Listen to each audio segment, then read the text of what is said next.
అంటే దిశను మనం మార్చుకున్నప్పుడు ఏంటంట, మనం నడవాల్సినటువంటి దిశను మనం మార్చుకున్నప్పుడు ఏమైపోతుంది? దర్శనంలో అడుగు పెడతాం. దేంట్లో అడుగు పెడతాం? ఒక గురి, ఒక మాటలో చెప్పాలంటే ఒక గురిలో మనం అడుగు పెడతాం.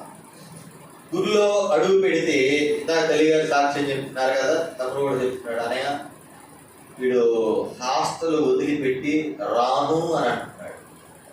ఒకప్పుడేమో హాస్టల్కి వెళ్ళు అని అంటే మనం పార్సిల్ చేసి పంపించాలి, ప్యాకింగ్ ఏం చేయాలి? ప్యాకింగ్ చేసి పంపించాలి.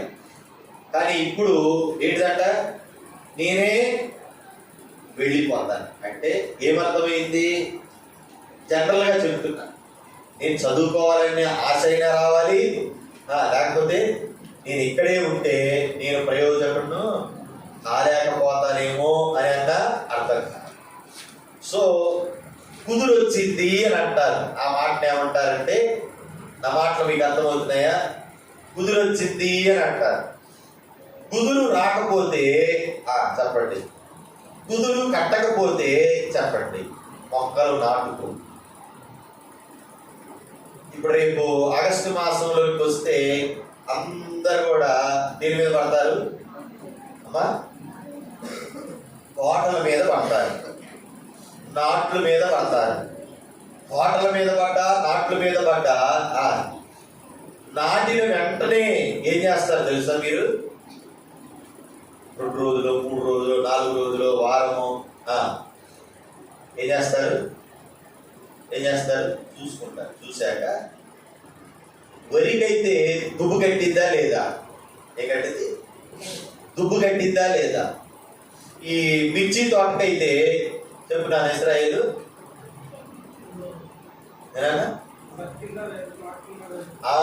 బతికిందా లేదా, నాటుకుందా లేదా అని చూస్తాం.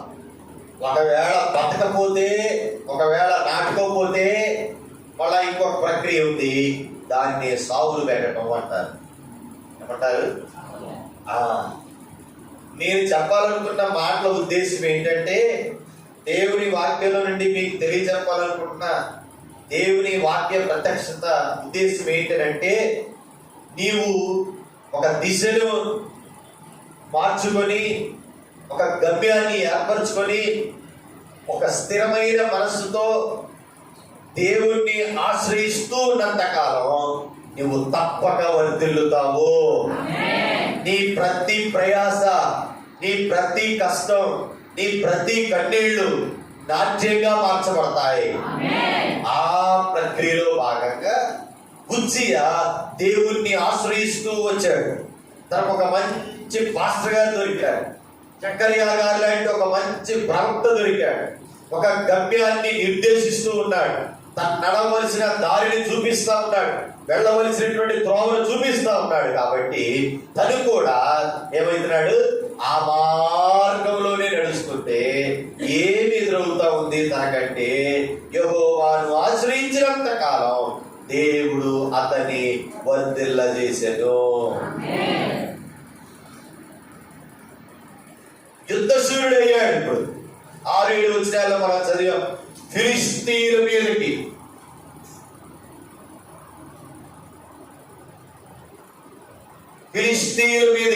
ఎక్కడికి? ఫిలిష్తీయుల మీదకి. ఏమండి,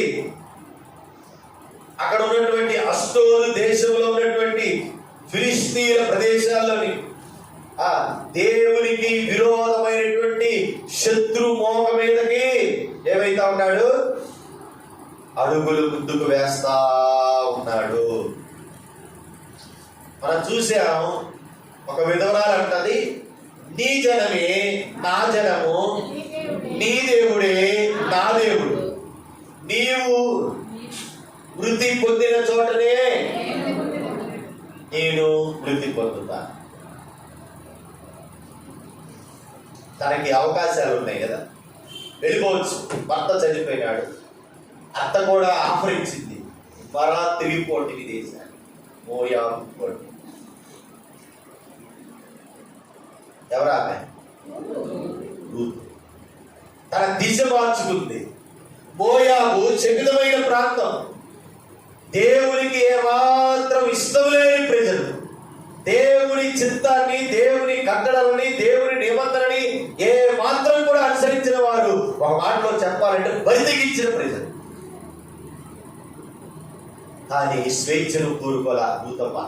హలో, భర్త లేడు కదా, భార్య లేదు కదా, నా తల్లిదండ్రులు లేరు కదా, సంఘ నాయకుడు లేడు కదా, మా విశ్వాసులు ఎవరు లేరు కదా, స్వేచ్ఛను కోరుకోలేదు.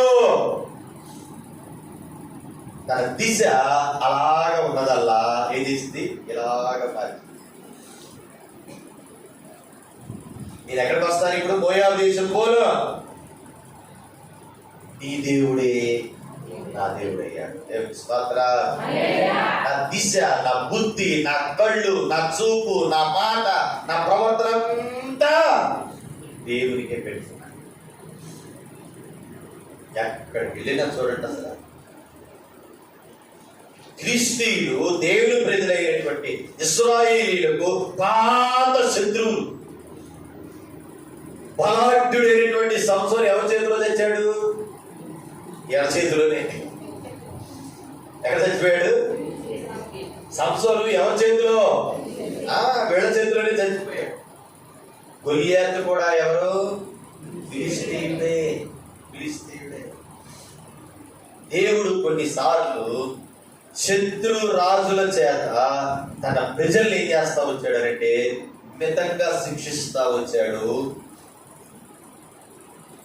ఇప్పుడు ఉజ్జియా ద్వారా ఇక్కడ ఉన్నటువంటి ఈ రాజులని దేవుడు శిక్షిస్తా ఉన్నాడు.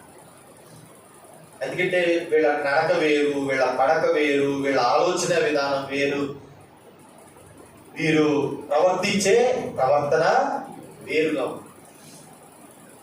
పులిసింది ముద్దలో కొంచెం పులిపిండి ఉంటే ఆ ముద్ద అంతటినీ హలో ఆ ముద్ద అంతటినీ ఏం చేస్తే పులిసిపోయేలాగా చేస్తాడు.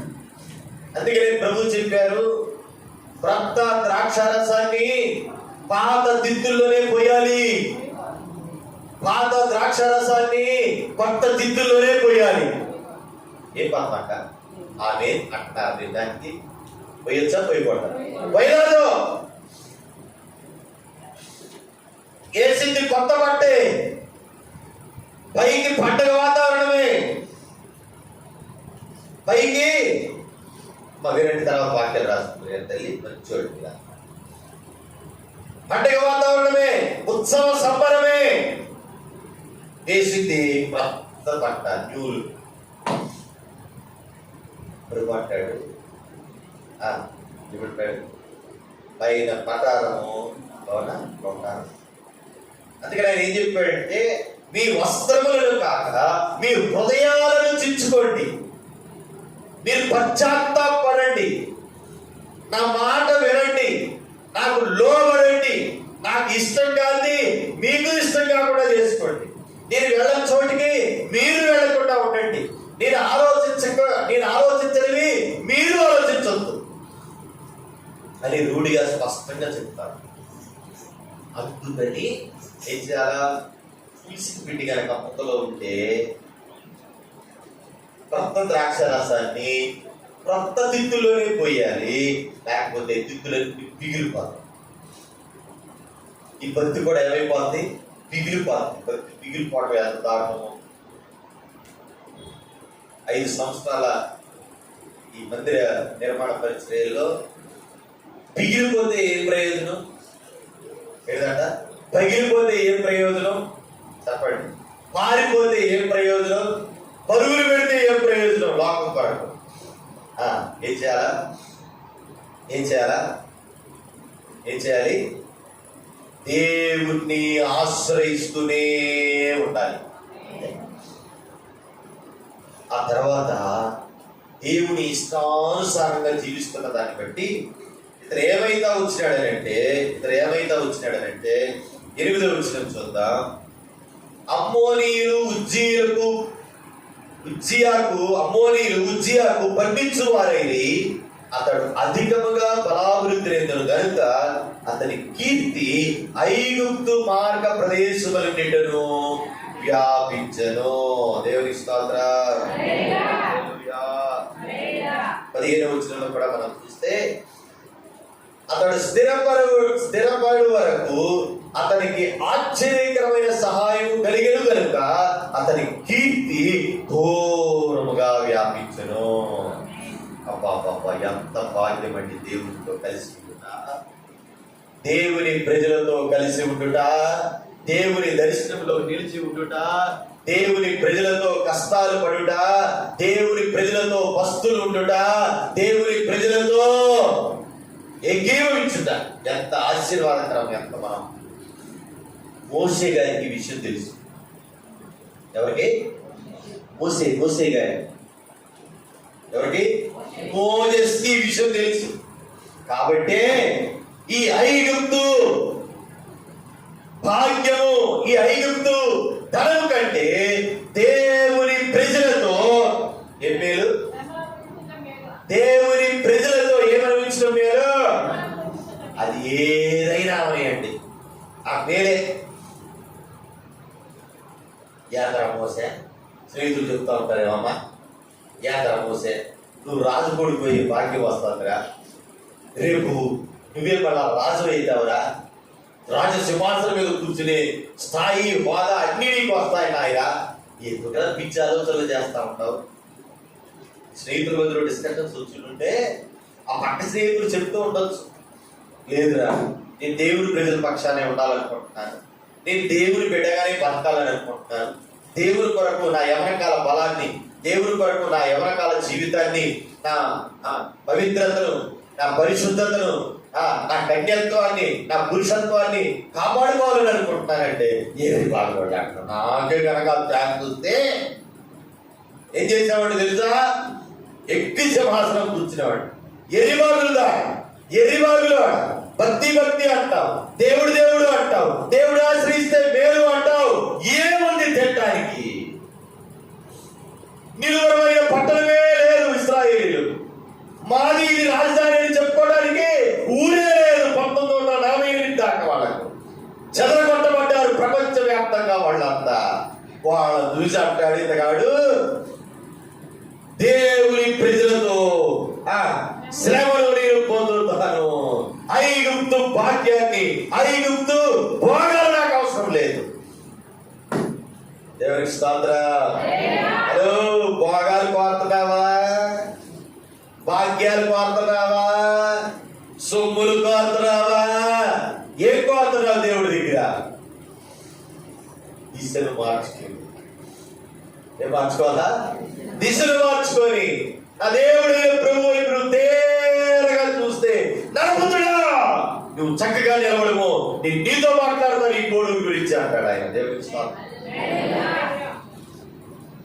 ఒక్కసారి కాలు కుదురుకుండదా? ఒకసారి కాలు కుదురుకుండదా? కుదురుగా కుదురుకుండవా? అన్నా కూర్చో అంటే కూర్చోడు, తిరుగుతాడు. సీసీ కెమెరాలు అన్నీ కనపడుతున్నాయి. కూర్చొని ప్రార్థన చేసుకుని అంటే ఉండదు. కాలేజీకి పోతే ఏమో కుదురుగా ఉంటాడా? ఉండడు. బేగాల మారేయడం హలో అంతే. అమ్మ నాన్న ఎంత కష్టపడి చదువుతున్నాడు, నా కొడక, నా కూతురు ఎంత బాగా చదువుతాడు, సిటీకి పోయి, స్కూల్కి పోయి, కాలేజీకి పోయి అనుకుంటా. హలో, దిశను మారిస్తే, దేవుడు తోడై ఉంటే, దేవుని పక్షాన నిలబడి ఉంటే నువ్వేం చేస్తావంటే నీ కీర్తి ఏమైందట? నీ కీర్తి ఏమైందట? ఇక్కడ ఉండకూడదు, మన ఊర్లోనే ఉండకూడదు ఆ కీర్తి. హలో, ఫలానా విశ్వాసి మన సహోదరు రాణం చెప్తాను. ఎవరో ఆ యూట్యూబ్లో వచ్చింది కదా, ఆ సిస్టర్ గారు మీ దగ్గర కూడా వచ్చింది. ఆమె అడుగుని అదే ఆ సిస్టర్ గారు అమ్మా అంజమ్మ గారు ఇక్కడ కూడా వచ్చిందంట. వచ్చి కొన్ని విషయాలు చెప్పి వచ్చినప్పుడు ఆమె చెప్తుంది, అయ్యారు యూట్యూబ్లో వచ్చిన ఆమె కూడా చెప్పిందని. యూట్యూబ్లో వచ్చినామా చెప్పిందండి. పరిచర్యకైతే ఎంత దుడ్లు అలా పెట్టించేస్తాడంటే నేను చాలా దీవించబడ్డానని ఎన్నో మాటలు చెప్పిందండి. అంటే కొంచెం సెన్సార్ చేసింది, బట్ మనం ఎదురు అంటాక మరి మీరు చేసిగా ఆ మాటకు వస్తే మరి నువ్వు ఏదో వస్తుంది కదా, ఆ లక్ష అట్లా తిరుగుతూ ఉంటాయి. ఎవరికి ఇమ్మంటారే, ఎవరు తీసుకుపోతారే, మీరు ఇల్లు కట్టుకోండి, మీరు ఏదైనా చేసుకోండి, ఎప్పుడు తీసుకుపోతారేమో దేవుడు అంటే కీర్తి ఏమవ్వాలా? దూరంగా పోవాలి. ఎక్కడ? ఐగుప్తు ప్రదేశములంతా వ్యాపించింది. మరి కొంతకాలం జరిగితే అతని కీర్తి దూరంగా వ్యాపించింది. ఏం కావాలి నీ భక్తి? ఏం కావాలి నీ యొక్క సువార్త పరిచర్య యొక్క సువాసన? ఏం కావాలి నీ ప్రార్థన యొక్క ఫలితం? నువ్వు చేస్తున్న భక్తి 5 సంవత్సరాల క్రితం ఆయనే మనల్ని నమ్మి ఈ సువిశాల సుందర ప్రాంగణాన్ని ఆయన ఏర్పాటు చేసి పుస్తకం చేసుకుని ఎంతమంది ప్రజలు అన్ని వర్గాల్లో నుండి ఆయన ఆకర్షించుకొని అందరు ప్రజల్ని ఇక్కడ తీసుకొచ్చింది. ఇక్కడ మనందరం కూడా భజన చేసుకోవడానికి కాదు. ఏమండి? అలగూర కంపలాగా అక్కడోళ్ళు ఇక్కడోళ్ళము అక్కడోళ్ళము కలిసిపోయి లోకంతో విచ్చోడైపోవడానికి కాదు, ఒక ప్రత్యేకించబడిన జనాంగంగా. ఎలాగా? దేవుని కొరకు ఒక రోషంతో పనిచేసేటువంటి సంఘముగా. ఎరువు దాన్ని పోతా ఉంటే ఎన్నో మొరుగుతూ ఉంటాయి. ఏమైతా ఉంటాయి? మొరుగుతూనే ఉంటాయి. అది పట్టించుకుంటుందా? పట్టించుకుంటే అది ఏరు గంట అవుతుంది. అదే దాని పని అది చేసుకుంటానే పోవాలా. దేవునికి స్తోత్రం. హల్లెలూయా. ఇది అదృష్టాల మీదనో లక్కు మీదనో లేకపోతే ఇంకా దేని మీదనో అది పొందేది కాదు. సేవ అంటే ఏదో బైబిల్ ట్రైనింగ్ కి మా నాన్న పంపించాడు, పోయి వచ్చానని చెప్పి ఇంత పొరలు పెట్టి ఆ బైబిళ్ళు బట్టి మనుషులు ఇంత మించి ఏంటంట మాటలు చెప్పడం కాదు సేవ అంటే. ఒక భారంతో దేవుడు తల్లి గర్భంలో నిరూపించబడక మునిపే ఏంటంట ఏర్పాటు చేసుకోవాలి మనల్ని. లేకపోతే పద్మక్క గారు రండి కాబట్టి శ్రీదేవమ్మ రండి అంటే ఇదేదో పొలాన్ని బట్టో జాతుల్ని బట్టో మతాల్ని బట్టో పోగు చేసుకుని సంత కాదు. ఇది మార్కెట్ అంతకన్నా కాదు. ఒక దర్శనంతో మండించబడుతున్నప్పుడు ఒక భారాన్ని దేవుడు అనేక మంది ప్రజల్లో ఆయన నింపుతూ వచ్చినప్పుడు ఆయన పని జరగటానికి ఆయన కృప చూపుతా ఉంటాడు.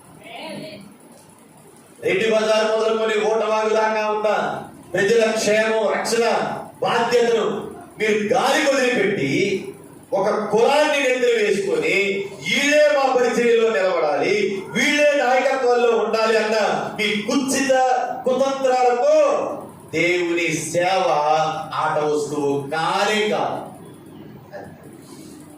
ఎవరైనా సరే కానే కాదు. ఆయన సువార్త యొక్క భారం ఏమయ్యాలా? నలు దిశల కీర్తి దూరంగా వ్యాపించాలి. ఎక్కడికి వెళ్ళిపోవాలా? దూరంగా ప్రజల్లోకి వెళ్ళిపోవాలి. ఈ సేవకుని గ్రామంలో ఎవరైనా మరణిస్తే ఖచ్చితంగా తను కనుక అవైలబిలిటీ ఉంటే ఖచ్చితంగా తాను తన సంఘ పెద్దలతో మమ్మల్ని దర్శించడానికి వస్తారు. ఈ సంఘం ఎవరైనా ఇబ్బంది బాధలో ఉంది, ఈ గ్రామంలో ఎవరికైనా ఇబ్బందులు పడుతున్నారంటే ఖచ్చితంగా అక్కడికి వాళ్ళు వెళ్తారు. వారు సహాయంలో వారు పంపులు పొందుతారు. వారి భారాన్ని వాళ్ళు మోస్తారు. వీళ్ళు వచ్చింది ఆస్తుల సంపాదన కోసం కాదు, ఆస్తుల సంపాదన కోసం కాదు, ఆత్మల సంపాదన కొరకు మాత్రమే. ఈ కీర్తి బయటికి పోవాలి. అర్థమవుతుంది అన్నమాట. మీ బజారులలో ఆయా ఏరియాల్లో మీరు మీ తెగలకు మీ స్వజాతీయులకు మీ ప్రాంతం వారికి మిషనరీలుగా ఎంచాలి. ఎంచుకొని పనిచేస్తా ఉంటే ప్రభు ఏం చేస్తాడంట, మన కీర్తి అలాగా అలాగా అలాగా. ఈ స్టమక్ పెయిన్ వచ్చే వాళ్ళ గురించి నేను చెప్పను ప్రత్యేకంగా. కడుపులు లెప్పి కొంతమంది ఏంటంట, కొంతమంది కడుపులు లెప్పిదాక కడుపులు.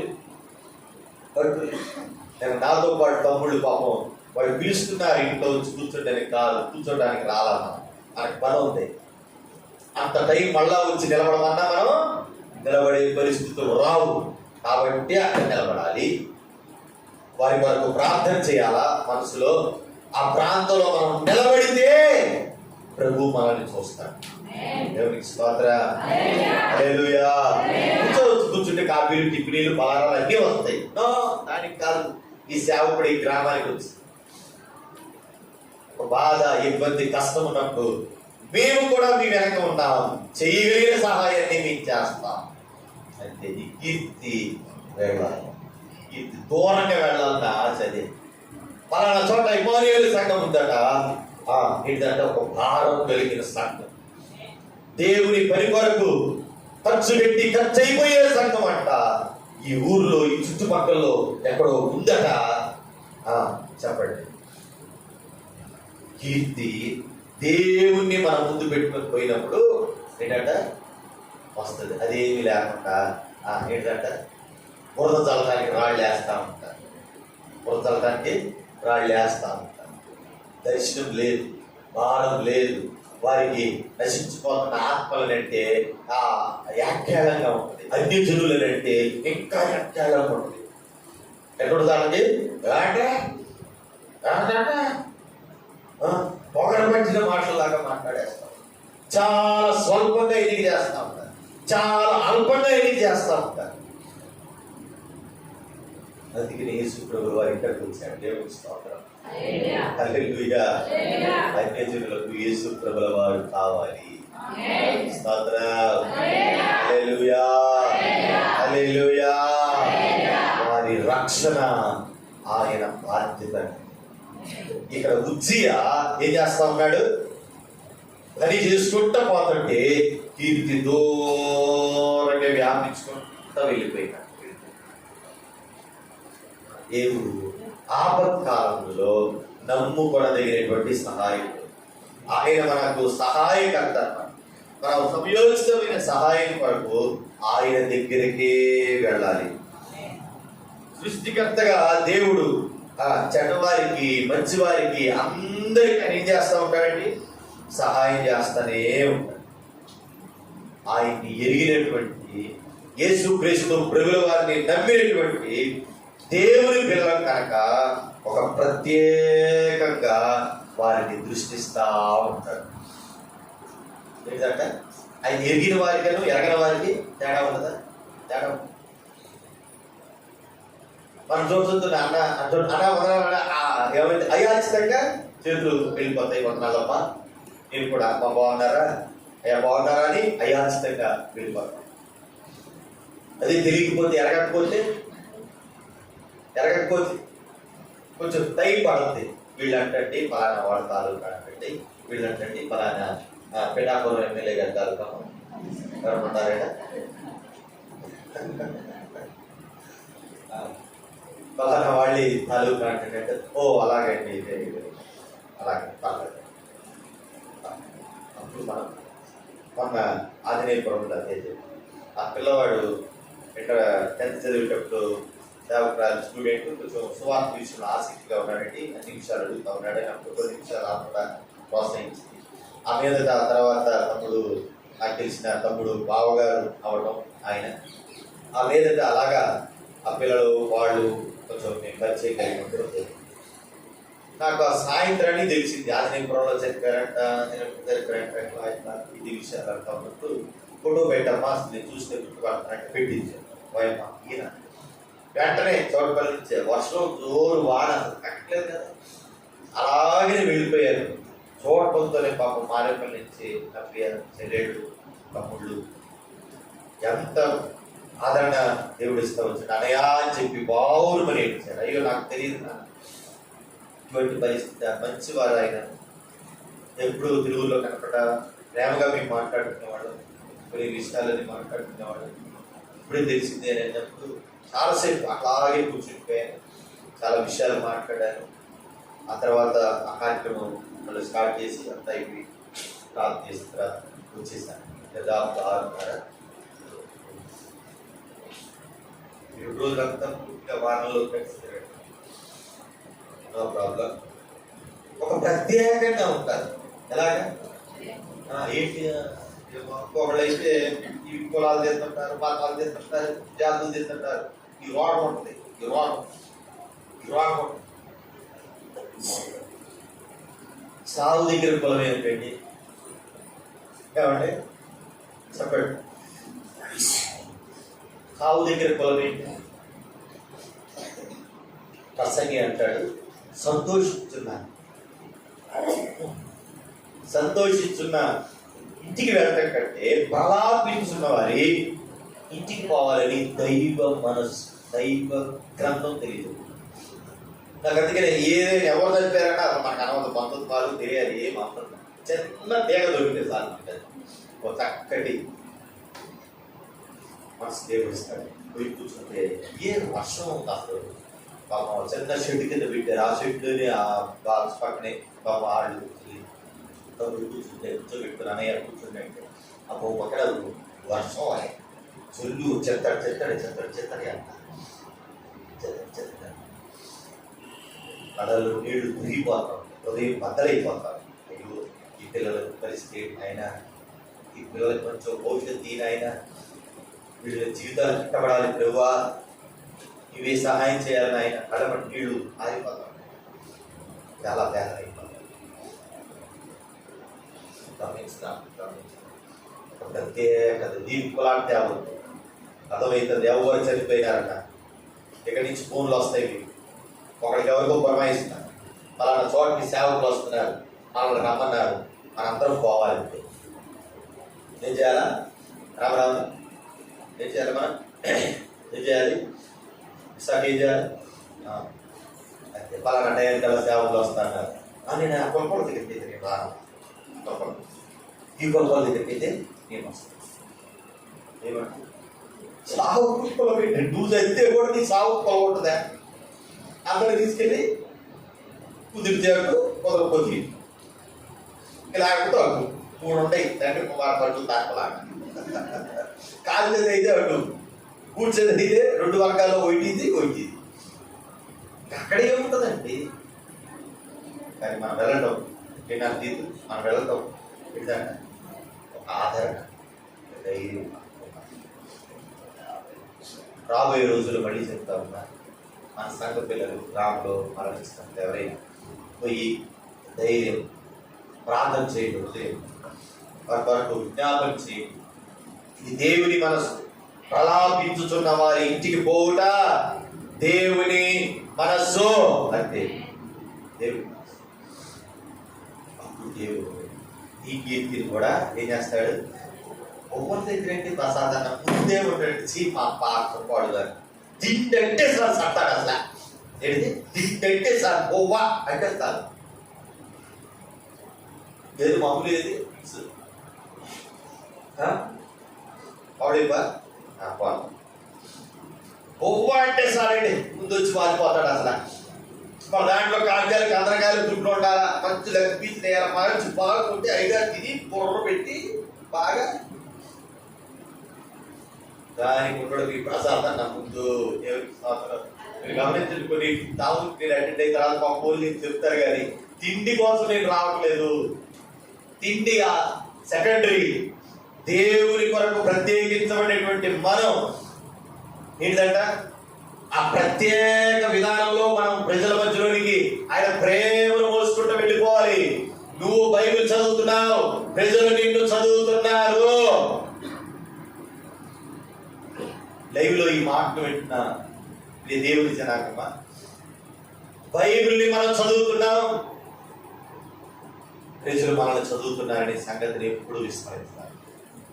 ఇక్కడ ఉజ్జియా దేవుని కొరకు ప్రత్యేకమైన విధానంలో వెళ్తా ఉంటే ఏంటండి?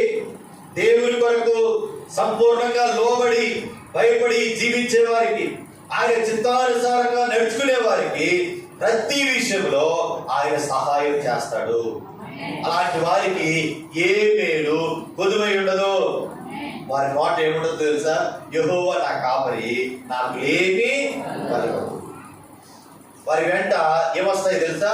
కృపాక్షేమములే నా వెంట వచ్చును. శ్రేయస్కరమైన ఆశీర్వాదాలతో దేవుడు వారిని ఎదుర్కొంటా ఉంటాడు. అంత మాత్రమే కాదండి, ఉజ్జియా ఏం చేశాడో తెలుసా? ఉజ్జియా ఏం వచ్చాడో తెలుసా?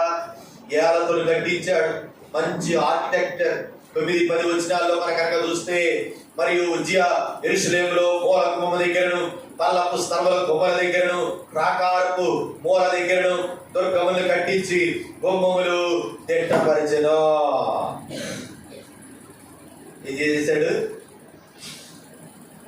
అది కాక షెఫెలా ప్రదేశంలో కూడా ఏంటట, అతడు పశువులు ఉండగా, విస్తారమైన పశువులు ఉండగా అరణ్యంలో దుర్గాలు కట్టించాడు. అతనికి వ్యవసాయం అంటే బాగా అపేక్ష కలవాడు. వ్యవసాయం చేయడం చాలా ఇష్టం కాబట్టి పర్వతముల్లో కర్మేల్లో అతనికి వ్యవసాయకులను, ద్రాక్ష తోట పనివారును కలిగి ఉండిరి. దేవునికి స్తోత్రం. చూడండి, అసలు ఏం మారింది? తన దిశ మార్చుకున్నాడు. దశ మారటం మొదలైపోయిందంటే, ఆ 2 కాళ్ళు లేని ఆయన ఏంటి చక్రాల బండితో ఏం చేస్తున్నాడు చూసారా? చర్చి గ్రూప్ లో పెట్టారు, లేట్గా పెట్టారు. తర్వాత చూడండి ఇలా ఏంటంట, ఆ చక్రాల బండిని తోపుకుంటానే తుడుస్తూ ఉంటాడు. ఈ పిల్లకాయని అడిగారు, ఏమన్నా ఇక్కడ 2 కుక్కులు ఉండాలి, ఏమి మిస్ అయ్యాయి అంటే, ఇంటి దగ్గర ఉండే 6 కుక్కులు ఉందా. తర్వాత ఒక కుక్కు వచ్చింది కొంచెం లేట్గా, పేద కుక్కురా. అదేంటంటే ఇంటి దగ్గర పని చేస్తున్నారని చెప్పారు. నిజమేనా? ఇంటి దగ్గర మిగిలిన 2 కుక్కలు ఇంటి దగ్గర పని చేస్తున్నాయి, సెల్లుతో. ఇప్పుడు చూడండి, ఆ దిక్కుమాలిన ట్యాబులు, ఆ దిక్కుమాలిన సెల్లులు ఇచ్చారు. ఏంటిదంట, ఇప్పుడు చూడు ఇచ్చిందేమంటే కంటి మీద చూస్తుంటాయి, ఇప్పుడు చూడు ఆన్లైన్లోనే చూస్తుంటాయి. మళ్ళీ చూద్దురా మీ ఆడపిల్లలకు కానీ మగపిల్లలకు కానీ ట్యాబులలో ఎక్కడ దాని గ్రూప్లో పెట్టానా, నేను మెసేజ్ ఒకటి పెట్టానా, మెసేజ్ గ్రూప్లో పెట్టాను. వాళ్ళు అలాగే మూతి దాంట్లో పెట్టి చూస్తూ ఉన్నప్పుడు ఏం చేయొద్దు, వాళ్ళని డిస్టర్బ్ చేయొద్దు. మీరు అదే చూస్తారు, డిస్టర్బ్ చేయొద్దు, మమ్మల్ని డిస్టర్బ్ చేయొద్దు. ఇదే 3వ తరగతి చదువుతున్న బాలిక. ఆ ముగ్గురు మైనర్ బాలురే. కారణం ఏంటంటే సెల్ ఫోన్లు వీడియోలు చూసి గాతుకానికి పాల్పడ్డారట. దేంట్లో అంటారా? దేంట్లో? సెల్ ఫోన్లో వీడియోలు చూసి గాతుకాలకు పాల్పడ్డారు. తెలుసా? ఆ మాత్రం పురకారు కదా, 14 ఏళ్ళు 13 ఏళ్ళు వయసు, ఏమీ తెలియదు. అది ఏం చేస్తుంది? ఎదురు సెల్లు అన్నీ కనపడతా ఉంటాయి, ఫోటోగ్రఫీ అంతా. ఏం చేయాలో తెలియలేదు. పాప చిన్నారి చిట్టి తల్లి బలి. వీడి భవిష్యత్తు ఆగమైంది. ట్యాబు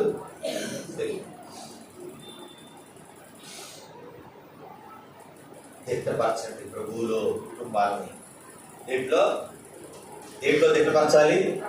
ప్రభువులో తిట్టపరచండి. ఉజ్జియా ఏం చేస్తా వచ్చినాడనంటే అన్ని చోట్ల ఉన్న స్థలాల్లో గుమ్మాలు కట్టించి తిట్టపరుస్తూ వచ్చాడు. ఈ కుటుంబాన్ని ప్రభువులో తిట్టపరుచుకోకపోతే నీవు ఒక రోజున ఏడ్చే సమయం ఆసనమైందని గుర్తుపెట్టుకో. అలా ఆ తర్వాత అయ్యగారు అన్న నేనేం చేసేది లేదు, ఆకులు మాత్రం రెడీగా ఉంచుతా. దేనికి ఉంది కదా, సాయంత్రం రావడం అంటే చేతులు కాలిన మీదట ఆకులు పట్టుకుంటాయి స్కీమ్ అమలు చేయడం జరుగుతాయి. ఏం చేద్దామా, కొత్త స్కీమ్ పెట్టాము. ఆకులు రెడీగా తిప్పి ఉంచుతా. ఖాళీ అయ్యగారు పట్టుకోమ్మా, చల్లగా ఉంది అర్థం చేస్తారమ్మా. కంప్లీట్ చేసేది ఏముంది అయ్యగారు, మన మాత్రం జాగ్రత్త తిట్టపరుచు నీ కుటుంబాన్ని. నీ ప్రాకారాలు ఇంటి చుట్టూ పోలియో రాకముందునే పోలియో చుక్కలు వేసుకోవాలి. రాదు నీకు. పోలియో వచ్చిన తర్వాత చుక్కలు వేసినా ఏం ప్రయోజనం? నీ ప్రాకారాల్ని ఇప్పుడే నువ్వు తిట్టపరచుకోకపోతే సైతాన్ గాడు ఏం చేస్తాడో తెలుసా? ఆ సందు చేసుకుని లోపలికి వచ్చిన తర్వాత నువ్వు తలుపు పెట్టి అంటావు. వాడు పోవడానికి లేదు. ఇక ఇప్పుడు పెట్టారయ్య గారు, తలుపు బిగించి పెట్టారయ్య గారు. ఆల్రెడీ వాడు వచ్చేసాడమ్మా. వాడు వచ్చిన తర్వాత తలుపు బిగిస్తే ఏం ఉపయోగం? వాడు రాకముందే నీ ప్రాకారాలని వాక్యం చేత, నీ ప్రాకారాలని ప్రార్థన చేత, నీ ప్రాకారాలని దేవుని సువార్త పరిచయం చేత, నీ ప్రాకారాన్ని దేవుని మందిర సేవ విషయంలో తిట్టపరచాలి. గోడ కట్టుకుంటే ఏమొస్తాయి? లోపలి ఏమీ రావు. గోడలు తిట్టంగా లేకపోతే తొలుగు తగ్గితే ఏమైపోతాయండి? ఓల్డ్ పడిపోతాయి. వాడికి తెలుసు ఎక్కడ తట్టాలో, ఎక్కడ కొట్టాలో అక్కడే కొడతా ఉంటాడు దుర్గమ్మ గారు. అప్పుడే కనపడదండి. రిమోట్ ఉందా మన ఇంట్లో? రిమోట్ ఉందా? అప్పుడే కనపడకుండా చేస్తాడు వాడిని. వాడు గొప్పదేక ఏమి అప్పుడే చేస్తా ఉంటాడు. వాడు లోపలికి వచ్చిన తర్వాత ఇంకేం చేస్తాం? రిమోట్ ఎక్కడ ఉంది చెప్ప పెట్టుకోండి. రాకపోయినా అయ్యారు చెప్పి రావాలని జ్ఞానం లేదా? ఇంటికి వచ్చేటప్పుడు హల్లెలూయా. ఆ మాత్రం దానికి ప్యాత్రం చేయడానికి రావాలా? కనబడి సాగుతాయా రిమోట్? అంతేకాకపోతే దుర్గమ్మ గారు ఏంటమ్మా నేను చెప్పింది నిలబడుతుందా? టీవీ రిమోట్ నీ అనేది డబ్బులు సంచి కాదు, టీవీ రిమోట్. చక్కగా ఇద్దరు ఎదురుబదులు కూర్చొని ఏం చేయొచ్చు? మీరు ఏం చేస్తున్నారో చెప్పాకండి, ఏం చెయ్యాలో చెబుతున్నాని. మీ ఇద్దరు ఏం చేస్తున్నారో ప్రత్యేకంగా చెప్పాలా? అంత డల్లు చెప్తావే ఏంటి? అది కాదు, నేను అది అట్లా ఇద్దరు ఎదురుబదులు కూర్చుంటే నువ్వేమో డబ్బులన్నీ పాడు చేస్తూ నాకు ఏమా ఈ గురించి నా బతుకొంతా మొదలు. సరిగా ఈ వర్షాకాలంలో కూడా అగ్గిపుల్ల లేకుండా బజారంతా రగులు పాటం మొదలైంది. ఈయనేమో డామ్ డామ్ ఎగురుతూ ఉంటాడు. ఏమన్నా తక్కువ తిందా అంతకంటే ఎక్కువ పేరుతూ ఉంటుంది సేమ తప్పాకాయ. అంతే. ఇప్పుడు నుంచి మీరందరూ ఏం చేయాలి? ప్రార్థన చేయడం మొదలు పెట్టుకోవాలా? ఏం చేయాలన్నా? పగిరన్నా పుట్టపిల్లలాగా వచ్చాడు నీ దగ్గరికి యేసు ప్రభు వచ్చాడా? ఏం చెప్పాడు? వచ్చే ఆదివారం గోపుకు వస్తే 2 పోతులు పెట్టుకొని రెడీగా ఉండు, మీరు వచ్చేట్టు కూర్చుంటాడా? పెద్దోడు ప్రార్థన చేయాలి. ఇద్దరు కూర్చొని, అయ్యా నా కొడుకులు దర్శించు, నా కోడల్ని దర్శించు. మా పాపాలు మా శాపాలు ఎవరు శాపాలు నాకు అర్థం కావట్లేదు. ఒక రకంగా మా శాపాలు అయి ఉండొచ్చు, మా దోషాలే. అయ్యా బొత్తిగా చెడిపోయావు స్వామి అని నువ్వు ఒక 5 నిమిషాలు, ఒక 5 నిమిషాలు, ఎక్కువ అవసరంలా. 2 నిమిషాలు కాలేమన్నా చెప్పింది నిలబడుతుందా? అన్నింటికి ఎట్టి అంటున్నావు. విడికి బియ్యానికి ఒకటే మాత్రం మామూలు ఉంది, పడుకుంది బ్రిక్సి. నాకు అన్నిటికీ బళ్ళు ఎక్కించి ఏ రోజు అన్నిటికీ ఇట్టే అంటే నువ్వు అట్లా చెప్తా ఉంటావు. ఇక మీద మీరు చేయాల్సిన పని ఏంటో తెలుసా దుర్గమ్మ గారు? కూర్చొని ఇద్దరు ఎదురుబదురుగా ఒక 5 నిమిషాలు ఆయన చేస్తాడు, ఒక 5 నిమిషాలు నువ్వు పేట చేస్తారా? నువ్వు అంటే ఊపుతావు. ఎంతైనా అన్నీ సరిపోరాదు. చేస్తామయ్య గారు అదే మాట తినాలని గుండె పుట్టుకుంటా. నిజం ఆగిపోకుండా చూసుకోవాలని బాధ్యత తెలియదు. చెప్పు నోటు చెప్పిందా? అప్పుడు అక్కడ నీకే కాపలా పెట్టదు. సమూర్చి నువ్వు ఆమె మేడం చాలని చెప్పు. చేస్తాం అయ్యారు, ప్రార్థన చేస్తాం. ఇక మీద రోజు ప్రార్థన చేస్తాం. మేము పంచుకుంటాం కానీ ఇందాక వారం చెప్పాక పోతో పండు కాయ భారం ఏదో ఒకటి మీరు చూసేదాకా ప్రార్థన చేస్తాం. అయ్యా మేము ప్రార్థన చేస్తాం. తిట్ట పంచుకోవాలి. ప్రాకారాలు ఏం చేయాలా? వ్యక్తపరుచుకుంటాం. ఆ మీదటే కాదు కానీ దేవుడు ఉజ్జియాకి ఒక మంచి సైన్యాన్ని కూడా ఇచ్చాడు. హనన్య అనేటువంటి ఆయన క్రింద మంచి ప్రజలను ఇచ్చాడు. ఆయన మంచి మిలిటరీ సోల్జర్స్ ఇచ్చాడు. డాళ్ళు, ఈటలు, శిరస్త్రాణం, అమ్ముల్ని ప్రయోగించడానికి, పెద్ద రాళ్ళ మీద ప్రయోగించడానికి, ఉపాయశాలను కలిగించిన యంత్రాలను యెరూషలేములో చేయించి 11-15 వచనాలు మనం చూస్తే ఎన్ని కనబడదు. రాజుకు 13వ వచనం, రాజులకు సహాయం చేయుటకై శత్రువులతో యుద్ధం చేయండి ఎందు పేరు పొందిన పరాక్రమశాలులైన 3,07,500 మంది గల సైన్యము వారి చేతి కింద ఉండేను.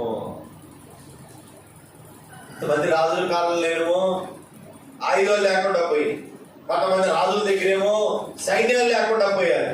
కానీ ఇంతకాడి దగ్గరికి వచ్చేసరికల్లా చెప్పండి 3 తోడైనవి.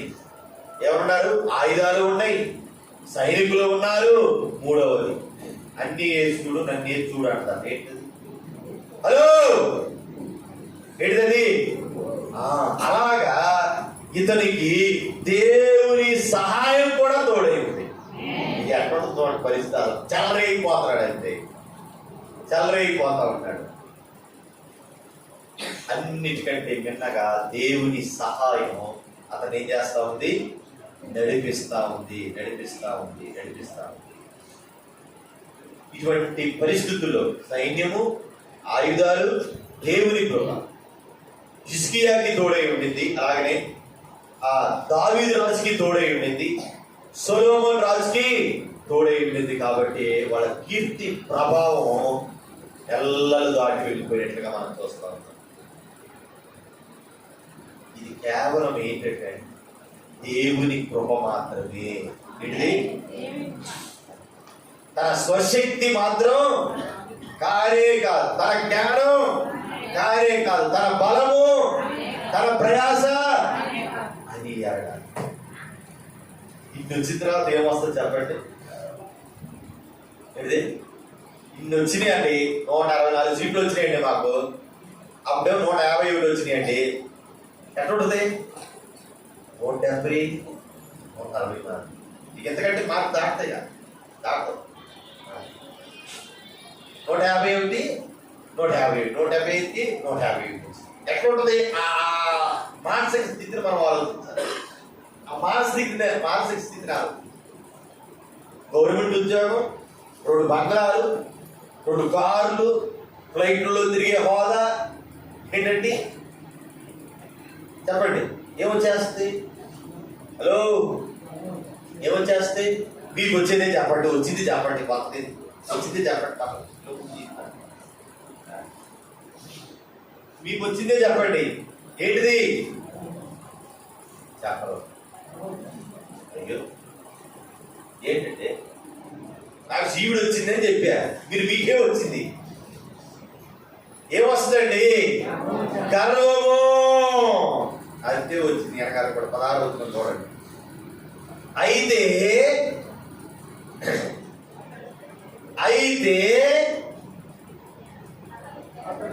చెప్పండి, అతడు స్థిరపడిన తరువాత ఏమైందంట? మనస్సున గర్వించి చెడిపోయాను. ఎంత పైకి పడుతుంది చెడిపోవడానికి? బాగు చేయడానికి కష్టం. ఏంటంట? బాగుపడటానికే కష్టం అండి. చెడిపోవడానికి ఏముంది?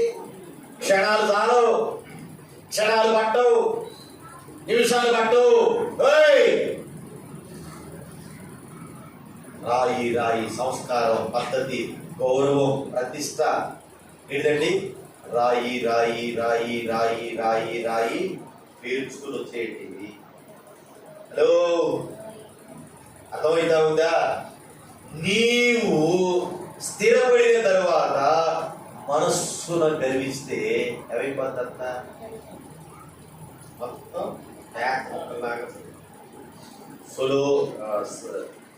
సంసోర పరిస్థితి. గాడి దవడతో కొట్టి పాలించాడట. గాడి దవడ డాక్టర్ గెలుతుంటే గాడి దవతో కొట్టి పారించాడు. ఏంటంటే స్థిరపడ్డప్పుడే మనం చాలా జాగ్రత్తగా ఏంటంట శరీర కార్యాలకి లోబడిపోవటం, జీవోపడాపానికి లోబడిపోవటం, ఇవన్నీ ఒక మానసికమైనటువంటి గర్వాలన్నమాట. ఇది భయంకరమైన పాపం. గర్వపు మాటలు మాకంత ఏమి లేవడమే కాదు, మాకంత గది లేకేమి లేవు. ఏం చెబుతుంటారు? మాటల్లో, చూపుల్లో, చేష్టల్లో గర్వం ఉంటుంది. ఏదంట గర్వం ఏమైతా ఉంటుంది? తొడిగిసలాడుతూ ఉంటుంది. అందాన్ని బట్టి ఒకసారి, ఆస్తిని బట్టి ఒకసారి, కులాన్ని బట్టి, అంతస్తుని బట్టి, అధికారాన్ని బట్టి, రమ్మును బట్టి, చదువుకున్న చదువును బట్టి. హలో, మనకి గర్వం చేస్తా ఉంటుంది. దాకా అవతల ఒడ్డుకి దాటేంత దాకా ఇది అవతల ఒడ్డు దాటేదాకా వాడ మల్లయ్య. ఏ మల్లయ్య? హలో, ఏ మల్లయ్య? ఆడమల్లయ్య, ఓడ మల్లయ్య అమ్మ. అవతల ఒడికి చేరిన తర్వాత బుగ్గొడి మల్లయ్య. అయ్యో, గర్వం మొట్టమొదట ఎవరిలో పుట్టింది? ఏస్కేల్ గ్రంథం 28 అధ్యాయం 17 ఒకటి చదవండి. యెషయా గ్రంథం 14 అధ్యాయం 13 నుంచి 15 వచ్చిన ఒకటి. గర్వం ఎక్కడి నుంచి పుట్టింది? వస్తుంది. నీ సౌందర్యం చూసుకొని నీవు గర్వించిన వాడవై, నీ తేజస్సు చూసుకొని నీ జ్ఞానములు చెరుపుకొంటివి కావున నేను నిన్ను నేల పడవేసినాను. రాజులు నిన్ను చూస్తుండగా కేడర కప్పు చెప్పు. ఎవరింటి పేరు? ఏమైందంట? సౌందర్యం చూసుకొని, తేజస్సు చూసుకొని, జ్ఞానం చూసుకొని, ఆస్తిని చూసుకొని, అంతస్తును చూసుకొని, అధికారాన్ని చూసుకొని, జాతులు చూసుకొని, రంగులు చూసుకొని, చదువును చూసుకొని గర్వం. ఇవి వస్తా ఉంటే జాగ్రత్త. సామెతలు 16:5 రాస్తుంటది, గర్వ హృదయులు యెహోవాకు హేయులు. ఎవరట? గర్వ హృదయులు యెహోవాకు హేయులు. కీర్తనలు 101:5. అహంకార దృష్టి కలిగిన వారిని, గర్వించిన హృదయం గల వారిని నేను సహింపను. సామెతలు 15:25. గర్విష్ఠుల ఇల్లు యెహోవా పెరిగివేయును. ఏంటంట? గర్విష్ఠుల ఇల్లు యెహోవా పెరిగివేయును. 21:24 సామెతలు. అహంకార దృష్టియు, గర్వ హృదయమును, భక్తిహీనుల క్షేమములు పాపయుక్తములు.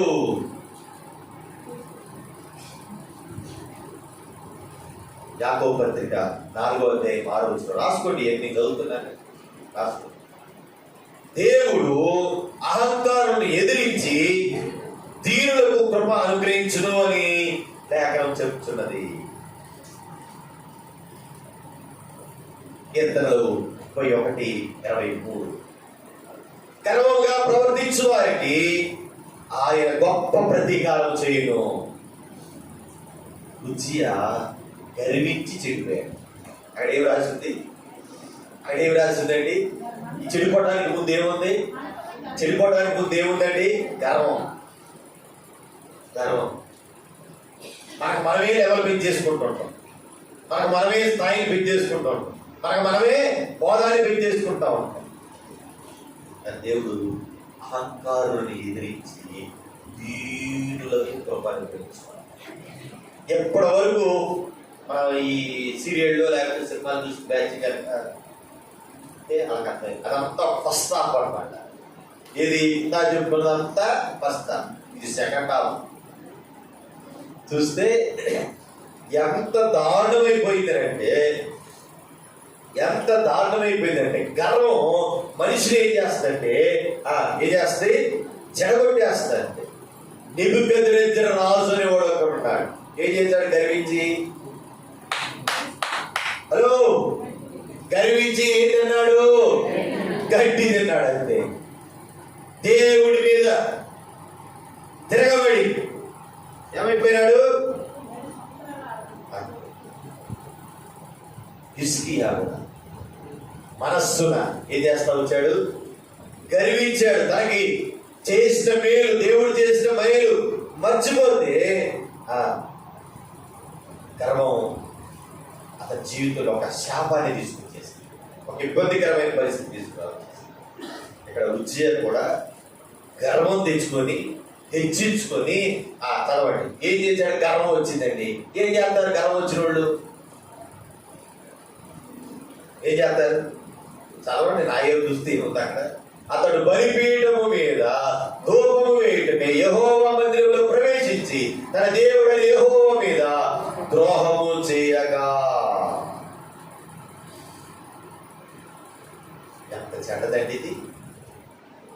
గర్వం మన భాషలో చెప్పుకోవడం అనుకో. పొగడ ఎందుకంటే ఎవరికి అయ్యగా బాగా పొగడే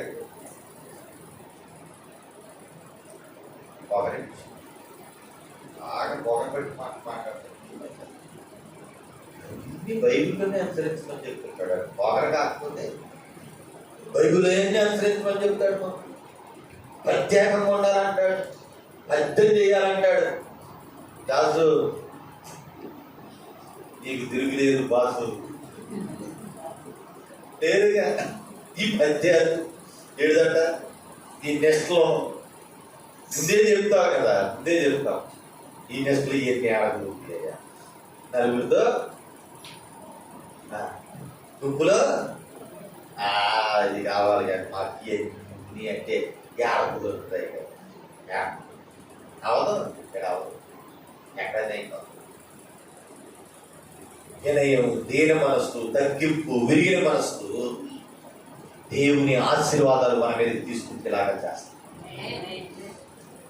గర్వం ఏం చేస్తారంటే చెప్పండి, అతడు ధూపం మీదకి వెళ్ళి ధూపం వేడి యెహోవా మందిరంలో ప్రవేశించి తన మీద యెహోవా మీద ద్రోహం చేయగా 80 మంది యాజకులు, యెహోవా యాజకులు, ముందు చదువుతున్నా నేను, తన దేవుడైన యెహోవా మీద ద్రోహం చేశాడు. వామ్మో, దేవుడి మీదే ద్రోహం చేసి బతకండి బతకాలని అసలు చూడండి తెలాల. దేవుడి మీద ద్రోహం చేసి 80 మంది యాజకులు వచ్చి చెప్పారంట, అయ్యా ధూపం వేయడానికి, ఈ పరిచర్య చేయడానికి, ఈ పని కొరకు యాజకులైనటువంటి అహరోను సంతతి వారు పని, ఇది నీ పని కాదు అని అంటే ఏం చేశాడు? పరిశుద్ధ స్థలంలో నుండి ఆ మాటలతో పరిశుద్ధ స్థలంలో నుండి నువ్వు బయటికి పోవు, నువ్వు ద్రోహం చేసి ఉన్నావు. 18వ వచనం చదువుతున్నా. దేవుడని యెహోవా సన్నిధిని ఇది నీకు ఘనత కలగ చేయదు అని చెప్పగా వింటారండి మాటలు? వింటారా? ఎందరో మేమేమంటే మేమేమో 80 మంది అమ్మడబడ్డారంట. నేనైతే అప్పుడే పొడిచి జంపు పాటు నేనే కనుక ఉద్యాలైంది. 80 మంది చెబుతున్నారంటే నా బుద్ధి ఏమైంది? నేనేమన్నా గడ్డి తింటున్నా? ఎంత బతుకు బతికి ఈ కోడూరులో ఇచ్చక సావటం నా బతుకి సేవకు అర్థం ఏంటంట? ఎంతమంది నమ్మకమైన సంఘాన్ని, ఎంతమంది భారం కలిగిన ప్రజల్ని, ఎంతమంది యోధులైన సహకారుల్ని, ఎంతమంది ప్రార్థనా పరుల్ని దేవుడు ఇచ్చిన తర్వాత కూడా, దేవుడు ఆయన పనిని కొనసాగించుకుంటే కూడా టార్గెట్లన్నీ కూడా లక్షలు దాటిపోయే టార్గెట్లు అయినా కూడా పొద్దున సీనానికి వచ్చాడు. పోత ఏంటనో రొంగులు ఇచ్చినట్టుకుంటారుగా, ఏంటి పక్షణ అన్నాడు. దాని గురించి ట్యాక్షన్ ఏమి లేదు కానీ మాకు రేపు సెప్టెంబర్ మాసంలో మాకు వార్షికోత్సవం ఉంది అన్న. చర్చి 5 ఏళ్ళు ఇంటికి కట్టి మరి ఇది భార్య భోజనం గిజనం కానీ అసలు అట్లాంటిది ఏం లేదన్న. ఉదయం 6 గంటల నుంచి సాయంత్రం 6 గంటల దాకా 12 గంటలు యాపీకిన వీగిన ప్రార్థన చేస్తాం. ఎవరి కోసం చేస్తారు? మీకోసం. ఈ ఊరు రక్షణ కోసం ప్రార్థన చేయాలని తీర్మానం చేస్తున్నామన్నా. ఈ షుగరు బీపీ ఉన్నోళ్ళు ఎవరైనా ఆరోగ్య సమస్యలు ఉన్నోళ్ళ వరకన్నా అంత తెల్లన్నవను అంత షారు పోతారు, ఒక షారు పోతారన్న గది గారు తిరిగిద్దన్న. నేను భోజనాలు పెట్టుకోవట్లేదు అన్నాడు. పెట్టట్లా భోజనాలు లేవు. ఓ 1,00,000 దాకా ఏంటుందా అన్న? వీటిలన్నీ 1,00,000 దాకా ఏంటాయా? ఏమి 1,00,000 దాకా ఏంటుంది? ఆ పైన ఇదిలే ఇది ఇచ్చాక ఇది ఎందుకు చెప్పారు ఈ మాట?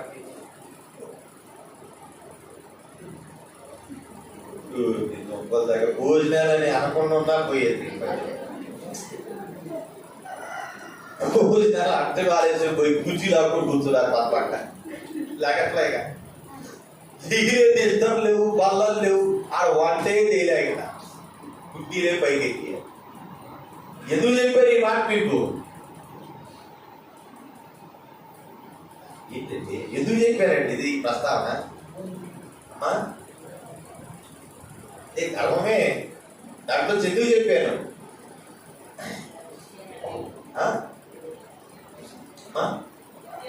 80 మంది వెంబడబడతా ఉంటే ఏం చేస్తాం?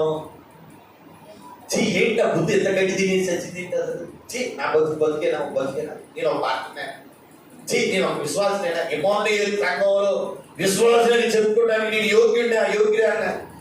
పేకాటల దగ్గర కనపడి, కోడి పందాల దగ్గర కనపడి, సినిమా హాళ్ళ దగ్గర కనపడి, ఆడపనులు ఏడిపించే చోట కనపడి, బస్సుల్లో సిదిరేసే చోట కనపడి, ఛానల్లో సిదిరేసే చోటలా కనపడి, యాక్టాడాలు ఆడుకుంటా, చెలొత్తులు ఆడుకుంటా, సరస్వత్తులు ఆడుకుంటా ఎన్ని చూసి చోట నేను ఒకటి ఎక్కడో పెడతాడు ఒకడిని. వాళ్ళు నువ్వు కూడా ఉంటివి కదా అంటే సరిగా అనుకుంటాడు. నువ్వు అక్కడ వాళ్ళ దగ్గర అని ఎదురుతుండ్రు.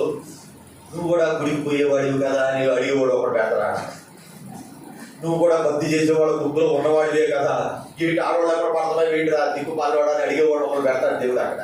ఏంట్రా ఈ పాపించు చూపుతున్నావు? నీ అక్క అవుతురా, నీ చెల్లి అవుతురా, సండే స్కూల్ పిల్లలంటే మన పిల్లలు రా, మన కడుపును పుట్టిన పిల్లలు కాకపోయినా మన చెల్లెళ్ళు, మన అక్కల పిల్లలు రా. వాళ్ళని చూసేటప్పుడు ఒక చెల్లి, ఒక తల్లి, ఒక మన పిల్లలు అన్న భావంతో చూడాలిరా. అర్థమవుతా ఉంటుంది. 80 మంది చెప్తుంటే కూడా ఏంటంట రాజు గారు ఏం చేస్తారండి? తలుచుకుంటే కొరడా దెబ్బలకి పొదిగింది. ఏం చేస్తారు? 80 మంది ఎప్పుడు పడ్డారంట. అయ్యగారు అయ్యగారు అయ్యగారు అయ్యగారు ఇది పరిశుద్ధ స్థలం, ఇందులో నుండి బయటికి పోము, ఇది యాజకుల పనియే కానీ నీ పని కాదు, నీవు ద్రోహం చేస్తున్నావు యెహోవా సన్నిధికి, ఇది నీకు ఘనత కలగజేయదయ్యా. పాస్టర్, ఈ ఊర్లో నువ్వు ఘనత కలగజేసే పనులు చేయాలి. ఓ విశ్వాసి, ఎమానుయేలు సంఘంలో ఉన్న నీవు ఈ ప్రజలకు, ఈ గ్రామానికి ఘనత కలిగించే పనులే చేయాలి. అంతే. ఈ దేవుణ్ణి ఊరేగించాలంటే, నీ స్వజనుల మధ్యలో, నీ ప్రజల మధ్యలో దేవుని నామం ఊరేగించాలి అంటే నువ్వు ఘనత కలిగిన పనులన్నీ చేయాలి. అంతే. ఘనహీనమైన పనులు చేయాలి. అందుకని ఈ బలిపీఠం నుంచి మీద నుంచి ప్రభు మనతో పదే పదే పదే పదే ప్రత్యేక రీతిగా మాట్లాడుతూ ఉంటాడు. ఘనహీనమైన పనులు నీవు చేసేదానికి అనుమతి లేదు అని ఆయన చెబుతా ఉంటాడు. కానీ నేను చూస్తే ముందుకెళ్తే ఏమైందో తెలుసా? ఉజ్జియా 19వ వచనం చదవండి. ధూపం వేయుటకు ధూపార్తిని చేత పట్టుకొని, ఎందుకు పాపం ఎందుకు రావాలా? నువ్వు అనుకున్నదే నువ్వు చేస్తున్నావుగా. నువ్వు అనుకున్నదే నువ్వు చేస్తున్నావు, నీ పెత్తనమే చేస్తుంది. ఇంట్లో అయినా, చర్చిలో అయినా, బజార్లో అయినా, ఇంకెక్కడైనా, కొట్టుకు పోయినా మన పెత్తనం చెల్లాల్సిందే. ఏమంటే చాలలో పోయినా, ముఠాలో అయినా మనం పెత్తనమే చెల్లాల్సిందే. అన్ని చెల్లాక అయ్యగారికి ఏమొచ్చిందంట? ఏంటి నాకు తేడా పడుతుంది నవ్వుతున్నాను. వరుడకు కూడా ఉంది కనెక్షన్ అయితే.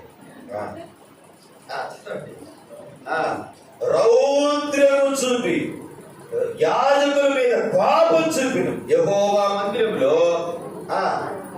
ధూపం వేయుటకు ధూపాన్ని చేత పట్టుకుని యెహోవా మందిరంలో ధూప పీఠము ప్రక్కన అతను ఉండగా యాజకులు చూచుచూ ఉన్నప్పుడే అతని నొసట కుష్ఠ రోగము పుట్టెను.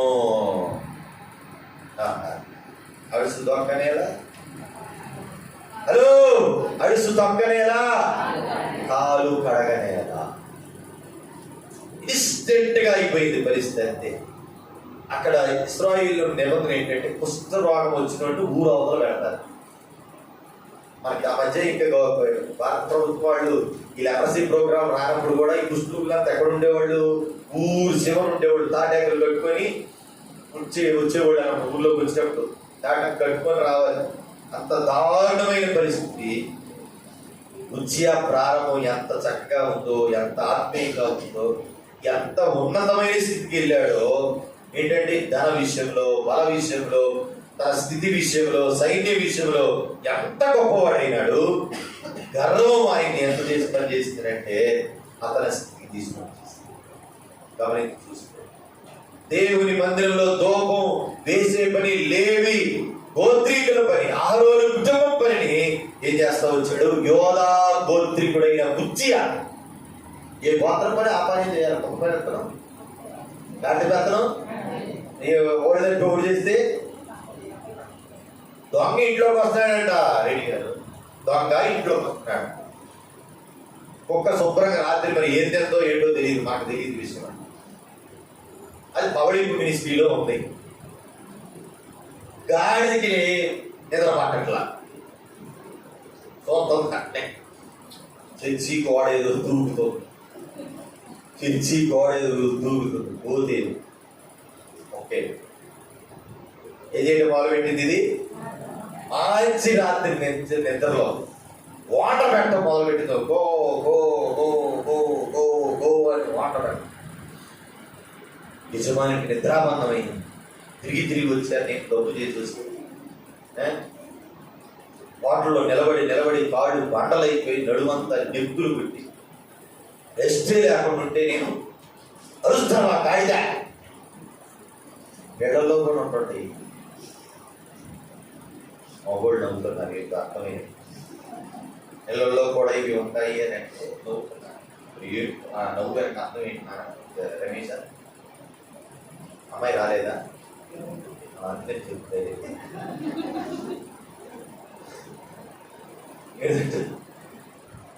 వాండర్లు పెట్టబాకండి ఇళ్లలో. ఏం చేయొద్దు, చికాలు తెప్పియొద్దు. ఏం చేయొద్దు, సాయంత్రం కదా 31 ప్రకారం అన్ని పనులు చేయండి. ఇంటికి రావడంతోనే వాండర్లు పెట్టే పనులు పెట్టారు అనుకో, ఆ గాడిద లేవడం యజమాని ఏం చేశాడు? నడిపే బాగాడు. అంతే. ఇదంటూ నేను తప్పు చేశాను. ఇక్కడ గొప్ప కానీ ఏడు చేసి కొట్టుకొని పేదలు చేసి కొనుక్కొని పెట్టింది. ఐదు 5 కొత్త పాత్రలు వచ్చింది. ఇంట్లో 5 కూడా ఈపులు పాత్ర పెట్టాలి. ఎప్పుడు వాటర్ పెట్టాలా అప్పుడే వాటర్ పెట్టాలా. అది చోట అధికులు మరి వాటర్ పెట్టారనుకో డీపులు పేరుతా ఉంటాయి. అర్థమవుతుందా సిస్టర్స్? అర్థమవుతా ఉందా? గమనించుతాం. కుక్క పెద్దం కుక్కే చేయాలా, గాడి చేయాలి. అదే కుక్కగా కలిసి ఉంటే ఎవరో దొంగ వచ్చాడు అనుకుని కందకి లేని దొరదట కత్తి పెట్టుకొచ్చింది. ఒకసారి సంఘంలో కొడుతుంటే అసలు ఎవరికి ఉండదు, ఏమంటే పట్టింది అంటది. అంతే నాది, నాది అంత దురద ఎంత కాళ్ళు వృద్ధినా కోటలా ఏంటి, ఎంత చేతులు వృద్ధినా అసలు కోటలేదు కదా. కోటల దురద వస్తే దురద పడుతుంది. వాళ్ళ మీద ఏళ్ళ మీద వాళ్ళ దురద. ఈ అర్థంలో ఏంటంట, ఎవరు చేయాల్సిన పనులు వాళ్ళకి దేవుడు అనుగ్రహిస్తాడు. ఉజ్జియాకి వినాశకాలే విపరీత బుద్ధి పుట్టినట్లుగా ఉంది పరిస్థితి. నాశనానికి ముందు గర్వం నడిచింది, పడిపోవడానికి ముందు అహంకారమైన మనస్సు నడిచింది. ఆఖరికి ఏమైపోయాడు? సౌలు కూడా ఇదే పని చేసాడు. గుర్తు కాదు, సౌలు కూడా ఏం చేశాడు? ఇదే పని చేశాడు. అంతే దహన బలులు, సమాధాన బలులు నా దగ్గరికి రమ్మని చెప్పి సమయాలు మొదటి గ్రంథం 13:9 అనమాట. చదవక్కర్లేదు, రాసుకోండి. నేను అనిపించాక అయ్యారు రావడం లేట్ అయిపోతుంది. సమయంలో ఆడవుతాడు, నేను ముసలోడు నెట్ వచ్చేసరికి అసలే కాంటెంపుల్ అంటాడు, ఆ కోట్ వేసుకుని నెట్టిన టైం పట్టింది. నేనే అనిపించేస్తా అన్నాడు. టయానికి సమయల్ గారు వచ్చాడంటే, నీ దేవుడైన యెహోవా 13వ వచనంలో, యెహోవా నీకు ఇచ్చిన ఆజ్ఞలు గైకొనక నీవు అవివేక పని చేస్తే కాబట్టి ఇశ్రాయేలు మీద నీకు సదా, నీ రాజ్యాన్ని ఇశ్రాయేలు మీద సదాకాలం స్థిరపరచాలని దేవుడు అనుకున్నాడు. కానీ నువ్వు ఈ గడ్డి తినే పనులు చేశాడు. ఏం చేశారు రెడ్డి గారు? ఊర్లలో గడ్డి తినే పనులు చేయకూడదు. మనం సేవకులమైనా విశ్వాసులైనా ప్రజల మధ్యలో ఏ పనులు చేయకూడదు? గడ్డి తిని పనులు చేయకూడదు. పాప అక్కడ తినేసరికి ఆయన ఎక్కడ పోతుంటాయి, ఆ ఊర్లో తినేసేసారు అంతే, గడ్డి తిని పారేశారంతే. పాపం ఆ వయసులో ఏదో ఇంటి పక్కన ఒక గుడి కట్టుకున్నారు, ఏదో పోయి ఏసయ్య స్తోత్రం అల్లేలు పెట్టి ఆ నారాయణమ్మ గారి పెట్టిలో పెట్టినట్టు పెట్టి ఆ ఏడుంటూ ఎక్కడో పెడతారు. ప్రశాంతంగా అక్కడ కలుసుకోవచ్చు. ప్రసాద్ గారు కూడా ఒక రోజు రాకపోతారా ఆడింటి పడి చూసుకోవచ్చు.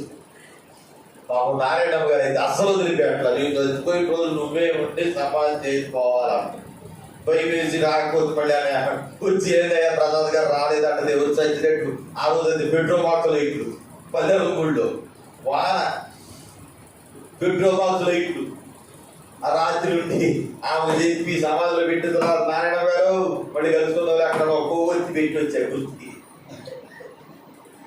వెలిగించి. గమనించుదాం ఎక్కడ ఉన్నాం మనం? కాలం అంతా నేను స్థిరపరచాలని దేవుడు ఆలోచన చేస్తున్నాడు. ప్రియ సంఘం, ఈ చుట్టుపక్కల ప్రాంతాలన్నిటికీ ఓ తలమారికమైన సంఘంగా, ఓ తలమారికమైన పరిచర్యలుగా, ఓ తలమారికమైన విశ్వాసిగా నిన్ను దేవుడు స్థిరపరచాలి అని అనుకుంటున్నాడు. నువ్వు అనుకుంటున్నావు ఏంటి? మనలో మనమా అక్కనే ఉన్నాడు. అడగండి, అక్కడ మీరు అనుకోండి. మగోళ్ళు ఆడవాళ్ళు అనుకోండి. మనం అనుకుంటున్నామా ఇది తలమానికంగా, ప్రభువుకి మహిమగా, ఎత్తబడే సంఘముగా, ఆయనకి ఘనత తెచ్చే సంఘముగా, విశ్వాసిగా నేను ఉంటానని నేను అనుకుంటున్నానా? నువ్వు అనుకుంటున్నావు? నా గురించి మాట్లాడుకుని కొంచెం బడి మూసుకుంటాను. నాకు తెలియదు కాబట్టి అయ్యగారు చదువుతున్నాయి. అడుగున్నారా? ఆకలి అంత చెప్పండి. అడుగున్నారా? చెప్పండి. అడుగున్నారా? నువ్వన్నా చెప్పాక అడుగుకోవాలి. అడగలుగుతున్నాక నువ్వు కూడా లేదు. దానికి కాదు, మా ఉండాలో ఉండవా, ఈ సంవత్సరం రేట్లు పెంచిన, నువ్వు రాకపోతే మోదాలుగా కొండాలో చేసినట్టు పొలం రెండుగా స్ప్లిట్ అయ్యిందని, అది కాదు నేను అడగమంది. అడిగారా? అనుకున్నాను ఇద్దరు ఒకళ్ళు నువ్వు అడుగుతున్నా అడిగారు. నేను డౌట్ అయ్యింది. ఇంకా మరి డౌట్ లేనప్పుడు ఎందుకు రెడ్డి గారు? అంతేగా, ఈ వరగండాలని ఎందుకు మనకి డౌట్ లేదు. అవును, నా ప్రభువు కోసం ఎలాగా నేను ఉండాలని అనుకుంటున్నాను సిస్టర్, నువ్వు ఉండాలని అనుకుంటున్నావా అని అడగడానికి ఏం తేడా? అంటే గుమ్మడికాయ దొంగ అంటే ఉదాహరణ రేపు అసలే పరిస్థితులకి నాటుకి పోవాలి. ఆడ మన నోటికి ఏముండదు, ఫిల్టర్ ఉండదు, నోటికి కడిగే శుద్ధి ఉండదు. ఈ కడుపుని శుద్ధి కాదు, నోటికి ఏమొస్తుందో తెలియదా, ఏం మాట్లాడతామో ఆ రైతు మీద ఎట్లా తిరగబడతామో తెలియదు. కాబట్టి ఇప్పుడు అడిగామే అనుకో, రేపు పొద్దున స్వాతి ఆడుతుంది. ఆ రోజున అన్నావు ఒక గుళ్ళు, ఆ రోజు చెప్పే ఒక గుళ్ళు ప్రభువుకు ఘనత తెచ్చినట్లుగా నేను స్థిరపరచబడతా, ఈ చుట్టుపక్కల ప్రాంతాల్లో భయం కలిగిన సంఘంలో సభ్యురాలుగా నేను ఉంటాను అని చెప్పి నేను అన్నాను కదా.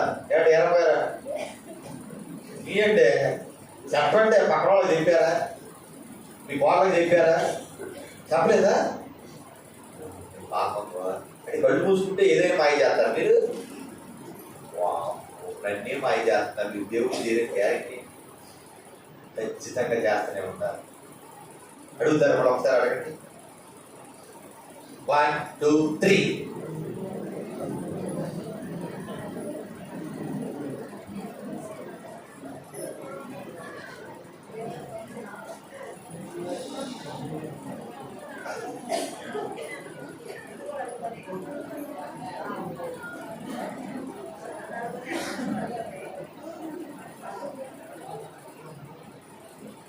నీ పెళ్లి కూతురు కాదురా,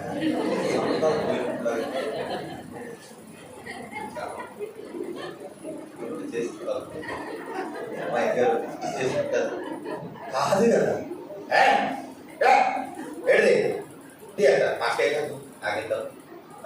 నేను ప్రభువు కొరకు ఘనతగా ఆయన నామం ఊరిగెత్తబడేటట్లుగా ఎత్తబడే సంఘంలో సభ్యురాలుగా సేవకుడిగా ఉండాలని నేను ఆశపడుతున్నాను.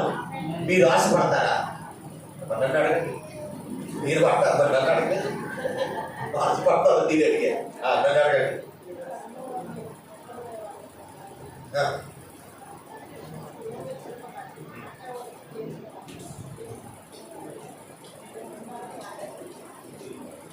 అనుకుంటున్నాను నేను కూడా. ఆమేన్. దేవుడి తీర్మానం స్థిరపరచును గాక. ఆమేన్. నన్ను మా సంఘాన్ని ఎవరు చెప్పుకుంటే మన దీంట్లో అతన్ని కలిపితే రాజుగారి నీళ్ళలాగా పాలు కలిసిపోతాయి కాబట్టి నేను అక్క అనుకున్నాను కాబట్టి నేను చెప్పుకోగలను. ఎవరైతే చెప్పుకున్నారో వాళ్ళ తీర్మానాన్ని దేవుడు సదాకాలం స్థిరపరచుటకు యెహోవా తలంచును గాక. పాపం సౌలు కూడా దేవుడు అట్లా అనుకున్నాడంట. వాడు దొరికాడు లేరా గాడి కాదు గాడేదవా అనుకుంటే వీడు గాడి పనులు చేశాడు. మంచోడు అంటే మతం అంతా జరగొట్టిందట. దేవుడు నీ రాజ్యాన్ని తీసేస్తున్నాడు అంతే. ఏం చేస్తున్నాడు? తీసేస్తున్నాడు అంతే. ఇంకా చాలా బాధ అక్కడ బైబిల్లో చూస్తే ఇశ్రాయేలు రాజు అయినటువంటి యెరోబాము కూడా దానిలో ఏం చేస్తూ వచ్చినట్టే బేతేలులో విగ్రహాలు నింపాడు. దైవజనుడు తీర్పు యెరోబాము మీదకి రావడంతోనే రాజుల గ్రంథాలు మనం చూస్తాం. చెయ్యి ఏమైపోయిందంట? ఎండిపోయిందంట. చెయ్యి ఏమైపోయింది? ఎండిపోయింది. చాలా బాధ అంటాడు. కోరాకు, దాతాను, అబీరాము ఎవరి మీద తిరగబడ్డారు? 250 మంది మోసే అహరోనులకు విరోధంగా నిలబడితే వారు చేయాల్సిన యాజకత్వాన్ని మేమే చేస్తామని సిద్ధపడితే ఏమైపోయిందంట? భూమి బద్దలైపోయింది. కానీ ఒకటి మెచ్చుకోవచ్చు, కోరహు కుమారులు మాత్రం ఈ బుక్కులో లేదు. కాబట్టి కీర్తనలో మీకు రాసి ఉంటుంది ఏమని? కోరహు కుమారులు రాసిన అంతే. ఈ ఎలవ కోపంతోనే తల్లి చెప్పి వాడు పెద్ద పొడ్డు రాని తండ్రి, వాడు పెద్ద బద్మాష్ నా కొడుకు. ఎవరంట? మీ నాన్న కోరహు. ఆ మార్గంలో మీరు నడవద్దు, తండ్రి బాటలో మీరు నడవద్దు. అర్థమైందా? దేవుని బాటలో నడవండి. ఏ అశోకు ఏ బాటలో నడవాలి?